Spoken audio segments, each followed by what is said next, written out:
उत्तर प्रदेश के बदायूं में दो नाबालिग बच्चों का, दो मासूम बच्चों का बड़ी ही बेरहमी से दो दरिंदों ने कत्ल कर दिया। साजिद और जावेद, इन दो दरिंदों के नाम है। लेकिन ये खबर बताने के लिए मैं आपके साथ में जब हूं तो ये मोमबत्ती मेरे हाथ में क्यों है? दरअसल बहुत सारे लोग गाली दे रहे हैं, बहुत सारे लोग सर्टिफिकेट मांग रहे हैं कि मणिपुर में जब हुआ था तुम हाथ में चलू भर पानी लेकर के मोदी को कोस रहे थे, अमित शाह से सवाल पूछ रहे थे, लेकिन आज तुम्हारी जुबान सिली हुई है। आज तुम खबर नहीं बोल पाओगे क्योंकि दो मुसलमानों ने बदायूं के अंदर दो बच्चों का बहुत ही निर्मम तरीके से कत्ल कर दिया है। इसलिए तुम्हारी जुबान आज सिल जाएगी क्योंकि खबर मुसलमानों की है। तो उन लोगों को देख लीजिए आप, और केवल ये दिखाने भर के लिए नहीं है, ये बताने भर के लिए है कि चाहे बदायूं की बात हो और चाहे इलाहाबाद की बात हो, चाहे जयपुर की बात हो, चाहे कठुआ की बात हो, चाहे मणिपुर की बात हो और चाहे हाथरस की बात हो, जहां पर नाइंसाफी की बात होगी वहां पर मेरे लब सिल नहीं पाएंगे। मैं वहां पर बोलूंगा। मैं संदेश खाली पर भी बोला, मैंने पश्चिम बंगाल के संदेश खाली पर भी बोला, और संदेश खाली पर भी ममता बनर्जी को उसी तरह से लताड़ा जिस तरह से लताड़ा जाना चाहिए। वही सवाल पूछे जो योगी आदित्यनाथ से इस घटना को लेकर भी पूछे जाने चाहिए। लेकिन बहुत आसान है इस दौर के अंदर सर्टिफिकेट मांगना। किसी से सर्टिफिकेट मांग लो कि तुम पत्रकार कौन से वाले हो, तुम हिंदुओं के पत्रकार हो, तुम मुसलमानों के पत्रकार हो, तुम पत्रकार इस तरफ वाले हो या उस तरफ वाले हो, तुम कौन से नागरिक हो, ये सिद्ध करो। तुम देशभक्त नागरिक हो या देशद्रोही नागरिक हो, सिद्ध करो। आज के दौर में हर किसी से सर्टिफिकेट मांगा जा रहा है। इंसाफ की बात नहीं हो रही है। बात यह नहीं हो रही है कि वो जो दो मासूम बच्चे जिनका कत्ल किया गया, और मैंने जब ये कहानी, ये खबर जब मैं देख रहा हूं, जब इसकी जानकारी मैंने टटोली खंगाली तो हैरान रह गया कि कोई कैसे इतना निर्मम हो सकता है कि दो छोटे बच्चे, उनका इतना निर्मम तरीके से, और तीसरा बच्चा अभी हॉस्पिटल में है, और इसको लेकर के एक साजिद का एनकाउंटर कर दिया गया है। दूसरा अभी जावेद फरार है। लेकिन मैं डंके की चोट पर इस खबर को बोल सकता हूं। क्यों बोल सकता हूं? क्योंकि मुझे पता है कि मेरे दर्शक वो ज़ॉम्बी नहीं हैं। मेरे दर्शक मेरे घर के, मेरे परिवार के सदस्य हैं, और मेरे परिवार के लोग ऐसे नहीं हैं कि किसी की गलत पर अगर आलोचना की जाए, किसी गलत को अगर आईना दिखाया जाए तो वो मुझसे नाराज हो जाए। और मत भूलिए कि अब कोई पहली घटना नहीं है। जिस वक्त में कन्हैया लाल का हत्याकांड हुआ था, उस वक्त में मैं कह सकता हूं कि मैं पहला उन पत्रकारों में से एक आदमी हूं, एक पत्रकार हूं जिन्होंने मैंने डंके की चोट पर बोला था। बहुत सारे लोग नहीं बोल पाए थे, लेकिन मैंने कन्हैया लाल के ऊपर पहली बार खुल करके, जब घटना जैसे ही हुई वो तुरंत मैंने उसके बाद में बोला। बहुत सारे लोग, यूट्यूब के भी बहुत सारे पत्रकार जो कई मुद्दों को लेकर के बोलते हैं, नहीं बोल पाए थे, लेकिन मैंने बोला उस घटना को लेकर के कि हां, कन्हैया लाल को जिस तरह से उसकी हत्या की गई, कोई एक वजह नहीं हो सकती है कि जिससे यह कहा जा सकता है कि कन्हैया लाल के साथ में ठीक किया गया।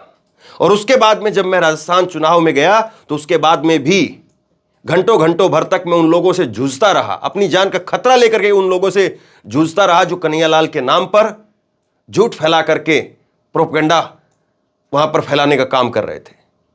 उन लोगों से भी जूझता रहा।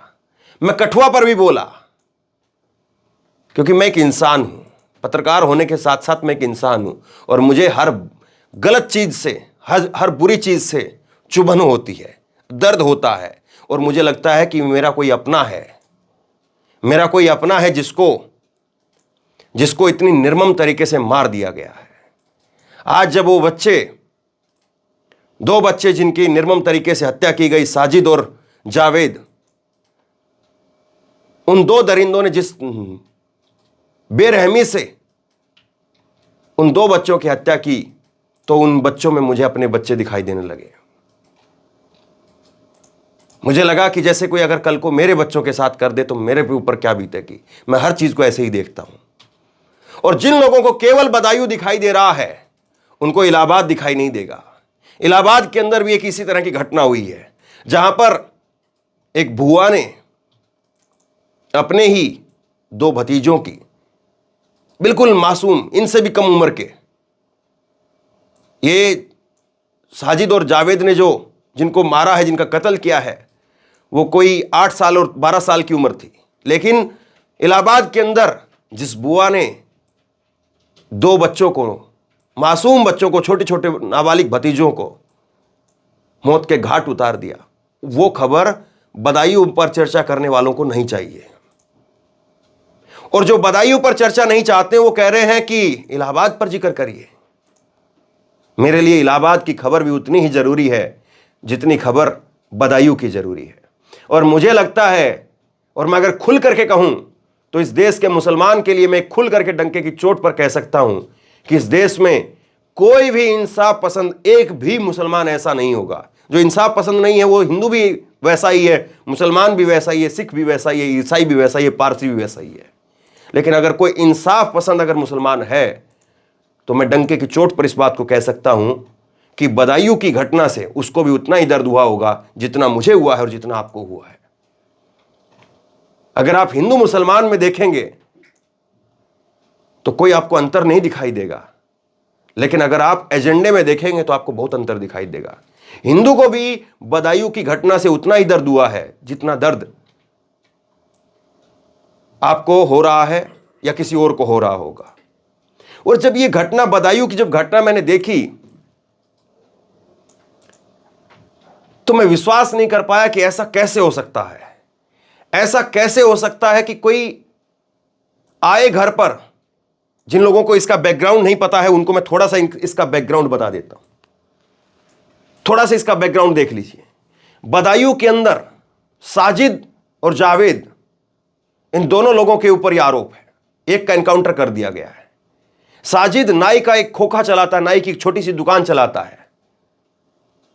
जिन बच्चों को मौत के घाट उतारा है उनके घर के ही बगल में, और वो बच्चे उस साजिद से ही बाल कटवाने के लिए जाते थे। और वो साजिद उनके घर पर जाता है, उनके घर पर जाकर के कहता है कि भाभी जी मुझे 5,000 रुपए की जरूरत है। किस लिए? क्योंकि मेरी पत्नी की डिलीवरी होनी है। वो कहती है कि तुम यहीं खड़े रहो, मैं लेकर के आ रही हूं पैसे। उसका पति कहता है कि दे दो, लेकर के आ रही हूं। और फिर उसके बाद में वो उन बच्चों को पता नहीं किस रंजिश के तहत या किस गंदे मंसूबे के तहत उनको मौत के घाट उतार देता है। यह कहानी मेरे भी गले नहीं उतर रही है। कायदे से इस कहानी की जांच होनी चाहिए। केवल एनकाउंटर की डिमांड मत करिए, डिमांड यह भी करिए कि यह कहानी का सच क्या है।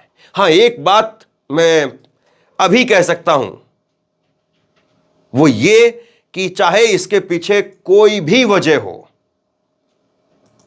चाहे साजिद और जावेद ने इन दोनों बच्चों को मारा है, तो इसके पीछे, मारने के पीछे चाहे कोई वजह हो, चाहे उनकी कोई पुरानी रंजिश हो, चाहे वो जो पत्नी है, जो भाभी जिसको बुला रहे थे, वो महिला, उस व्यक्ति की पत्नी जिसने कहा था कि दे दो इनको 5,000 रुपए, चाहे उनके आपस में कोई रंजिश हो, चाहे उस औरत ने उन साजिद को और उसको कुछ गलत सलत कह दिया हो, या कुछ जो है उनको गलत आरोप में फंसाने की बात कह दी, जैसे मर्जी जो मर्जी बात हो, लेकिन मैं कहता हूं कि 1% का 1% भी तरीके से उनको सही नहीं ठहराया जा सकता कि हां, किसी ने अगर तुमको कुछ कह दिया या किसी के साथ में तुम्हारी लड़ाई है या कोई और वजह है, उसकी वजह से तुम बच्चों को मार सकते हो। ये कहानी मेरे भी गले नहीं उतर रही है, ये जितनी अभी तक खबर निकल करके सामने आई है, ये मेरे भी गले नहीं उतर रही कि ऐसा कौन सा हैवान है, और वो हैवान आखिरकार उस कॉलोनी में और उस वहां पर उस इलाके में था कैसे, जो वहीं पर बाल काटता था, वहीं पर काम करता था, वहीं से उसकी रोजी रोटी चलती थी, और वहीं पर अगर वो पड़ोस में किसी से मदद मांगने के लिए 5,000 रुपए की जाता है और फिर उसके बाद में उन्हीं के बच्चों को मौत के घाट उतार देता है, तो ये कहानी निश्चित तौर पर ना आपके गले उतर रही होगी और ना मेरे गले उतरी। लेकिन मैं फिर भी कहता हूं, एनकाउंटर की डिमांड बहुत सारे लोग कर रहे हैं, लेकिन इंसाफ की डिमांड भी करिए कि कहानी के पीछे का सच सामने आए, ताकि पता चले और बाकी लोग भी वो इस कहानी से जागरूकता हासिल करें कि आखिरकार हुआ कैसे। लेकिन बस गाली देने वालों को कुछ नहीं चाहिए। गाली देने वालों को सिर्फ इतना चाहिए कि मारे गए बच्चे हिंदू थे और जिसने मारा वो मुसलमान थे, बस हमारा काम हो गया। अब हम लगते हैं गाली देने के लिए। गाली देते हैं किस किस को? जिसने खबर नहीं बनाई है, जो छाती पीट करके नहीं रो रहा है, जो दुख नहीं दिखा रहा है, या जो आंसू नहीं बहा रहा है, उसको गाली देते हैं। उसके मां बहन की गाली देंगे, उसके बच्चों की गाली देंगे, और उनका बस चले तो वो आकर के हमारे बच्चों को मार दे।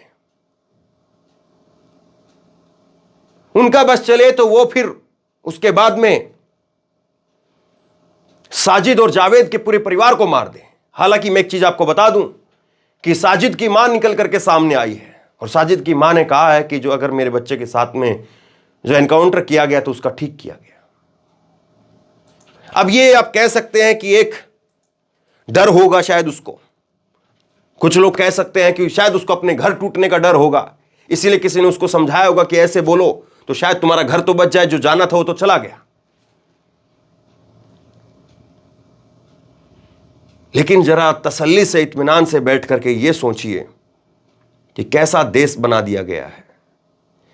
क्या पिछले कुछ सालों को अगर आप छोड़ दें, 8-10 सालों को अगर हम छोड़ दें, पिछले या 15 सालों को हम छोड़ दें, तो पहले क्या ऐसी खबरें सुनते थे हम?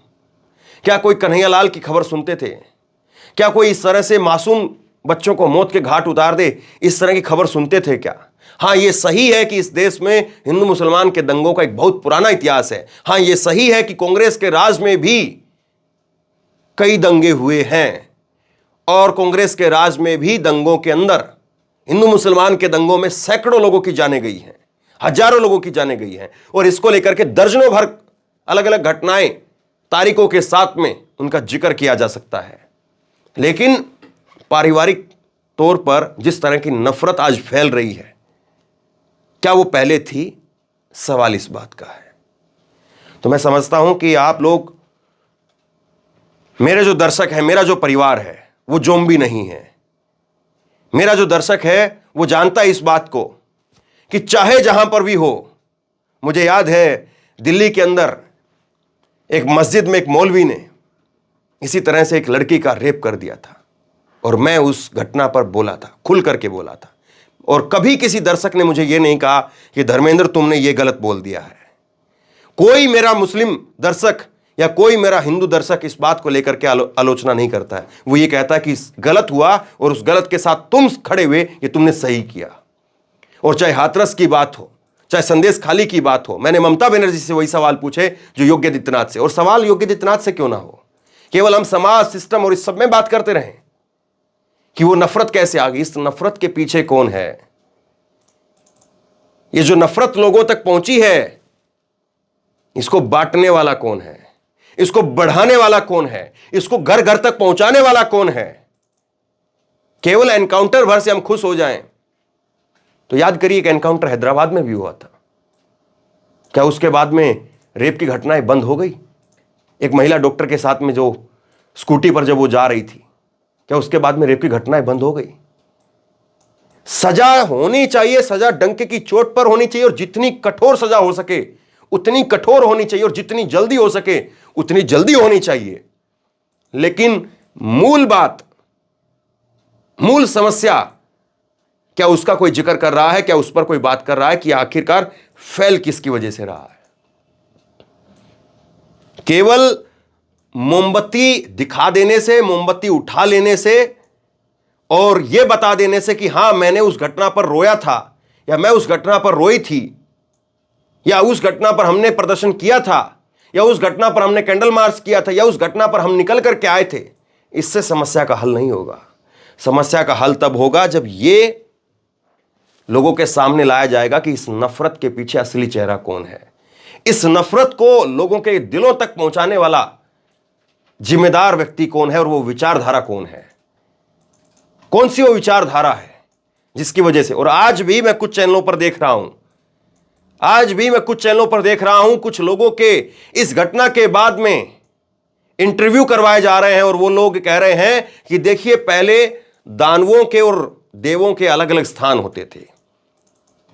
मैं आपको वर्ड कोट कर रहा हूं, यही टीवी में इस वक्त चलाया जा रहा है कि दानव और देव वो अलग अलग रहते थे, और अब ये दानव ये कॉलोनियों में रहने लगे हैं, ये कलावा बांधने लगे हैं, ये तिलक लगाने लगे हैं, ये देवी देवताओं की फोटो अपनी दुकानों में लगाने लगे हैं, नाम बदल लेते हैं ये। और ये दानव जब भी मौका मिलता है तो हमारी बच्चियों के ऊपर, हमारे बच्चों के ऊपर टूट पड़ते हैं। यही लोग जो सेलेक्टिव तरीके से एक घटना के बाद में लोगों के अंदर ये जहर परोसने का काम कर रहे हैं, उनको उनके बच्चों के अंदर अपने बच्चे नहीं दिखाई दे रहे हैं। जो 2 मासूमों की जान चली गई है उसमें उनको अपने बच्चे नहीं दिखाई देंगे। अगर अपने बच्चे दिखाई देते तो वो इस घटना के बाद में ये नहीं बोल रहे होते। वो ये कहते कि बच्चे किसी के भी हों, बच्चे हमारे हैं। और ये जो किया है वो किसी समाज के हों, किसी धर्म के हों, वो दरिंदे हैं। वो एक ही लाइन में कहते इफ नो बट, कोई स्थान नहीं इन चीजों का। तो मैं समझता हूं कि आप इस खबर पर गहराई से जरूर समझ पाए होंगे, और आप इस खबर को लोगों तक जरूर पहुंचाइए। केवल आंसू बहाने से काम नहीं होगा, केवल दर्द दिखाने से और दर्द बताने से काम नहीं होगा। उस जिम्मेदार विचारधारा तक, उस जिम्मेदार लोगों तक, उस जिम्मेदार पदों पर बैठे लोगों तक जो है वो सवाल और उस आवाज को जो है पहुंचाना जरूरी है। शेयर कीजिए और उम्मीद करिए कि कोई हमारा बच्चा इस तरह की दरिंदगी का, इस तरह के जघन्य अपराध का शिकार ना हो, चाहे वो किसी के धर्म का हो, चाहे वो इलाहाबाद का हो जो 2 बच्चे अपनी बुआ के हाथों भेंट चढ़ गए जघन्य अपराध के, और चाहे ये बदायूं के हो, कोई ऐसा ना हो। शेयर जरूर करिए। बहुत बहुत धन्यवाद।